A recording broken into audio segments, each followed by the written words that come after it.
Hey, what's going on, everyone? My name is Matt Jarbo, and loot boxes have been a thorn in the side of gaming for quite some time, right? I mean, like me personally, I don't have a huge issue with them because I'm too freaking cheap to ever actually pay for them, right? Every time it's always been like, do you want to buy these loot boxes? I'm like, go fuck yourself. No, even Red Dead Online came out today, right? And they may not have the loot boxes, but they definitely got the microtransactions. Do you want to upgrade your gear? Buy gold.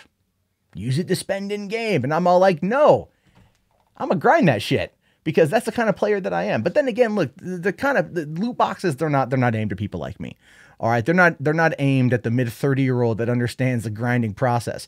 They're aimed at the mid 30-year-old soccer mom that's like, I got to go get Johnny. All right, pay to beat this level sort of thing. Or the kids who want to get it and then go and get the skins, right? Like we got the skin problem right now. Blackout 4 or Call of Duty Blops 4 has got that issue going on with their microtransactions, and kids are dropping out of Fortnite in order to go and buy stuff for that. And they're going to waste all their money on these skins they can't do anything with. And it's a whole issue. It's a whole thing. Microtransactions in general are a problem. But they're profitable and companies don't ever seem to care, except for loot boxes in the situation. It's starting to be a little bit different because we're starting to see a change here with the FTC is now saying it will investigate loot boxes.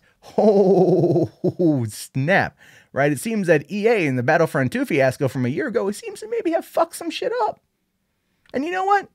Cool, man. I'm down for that. I am down for that to be a thing. I really am. It says here, the Federal Trade Commission says it's investigating loot boxes, a controversial video game mechanic that allows players to spend real money on randomized goods. During a hearing yesterday, FTC Chairman Joseph Simons addressed to New Hampshire Senator Maggie Hassan, who recently spoke out about loot boxes. During her turn to ask questions at the hearing, Hassan cited a recent report by Great Britain's Gambling Commission and found that 31% of children in the country had at one point or another paid money to open a loot box, as well as moves by Belgium, Japan, and other countries to limit how loot boxes can be used in games. And that was always going to kind of be a snowball effect when Belgium came out and they're all like, loot boxes, they are banned. This very horrible French accent, but it's kind of close to Belgium, so I'm just going to call it the same. You all eat crepes there, but the point is they came out and they were like, nah, man, F these things.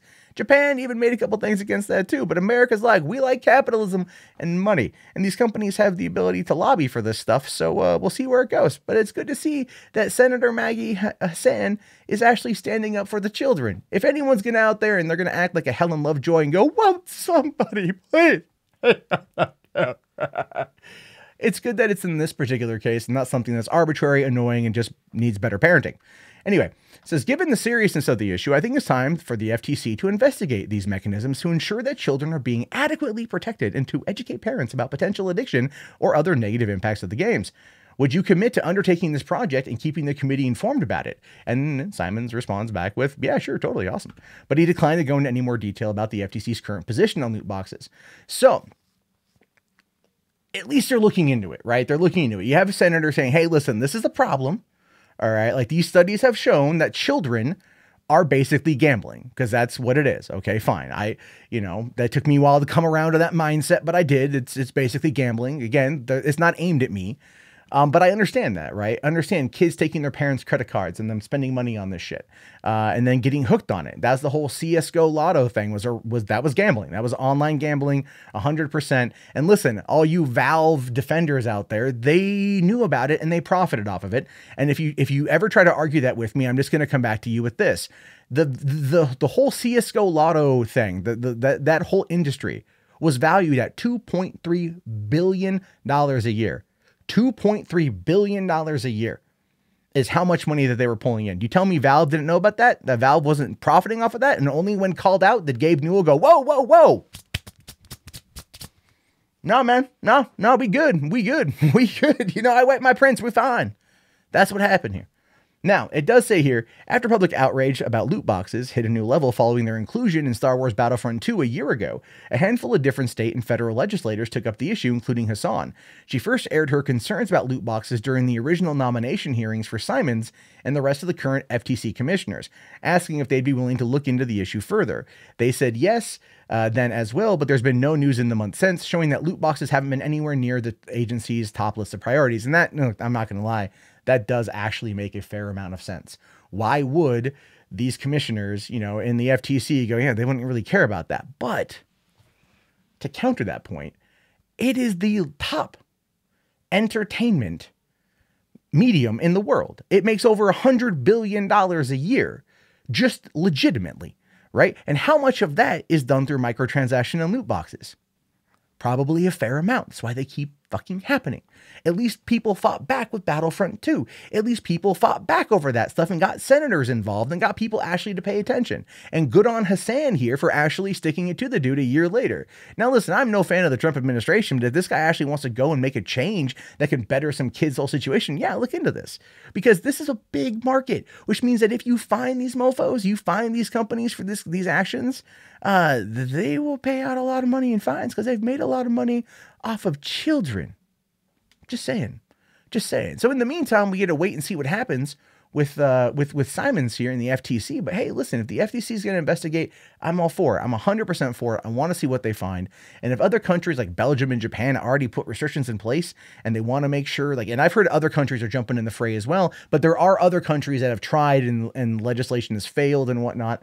But at the same time, this is an ongoing problem. This is one that does need to be fixed. It's not just consumer protection. It is also going after and protecting kids, right? Digital entertainment is something that's still an emerging market. It's a huge market. People spend a lot of money on games every single year. Lord knows I spend a lot of money on games every single year, and I love games, and I don't want to see people get injured in playing them. We just want better experiences that we're willing to pay for. But the problem with it is that people want to pay instead of getting ahead naturally, the right way. So they kind of pay to cheat, and that's been discovered to have been really, really, really profitable. So as a result, microtransactions are kind of like here to stay. I would like the FTC to look into Kim Kardashian's This Hollywood Life, or whatever the name of her app is, because in the first year of its existence, she was making $750,000 per day in microtransactions. That's $250 million in the first year. And how many of those kids, people playing, were children? But everyone always looks at gaming and not just apps that do that kind of crap anyway, right? Not just lifestyle apps or those kind of little mini games. It's always the hardcore gamers that push the issue. So if you're a parent out there that really wonders why your kid is horribly addicted to those kind of Kim Kardashian crap hole freaking apps, maybe you should look to your older son and find out what he's playing, and then make a move against that. Anyway, just want to put that out there. Just want to put my opinion out there. What do you guys think, though, about this? Let me know down in the comments. If you guys made it this far, do me a favor, type FTC in the chat so I know. If you haven't already, please click that bell, click that like, click that subscribe, and then click that bell, because that's kind of the order it has to go in. And I'll talk to you all later. Have yourself a great day, and peace out.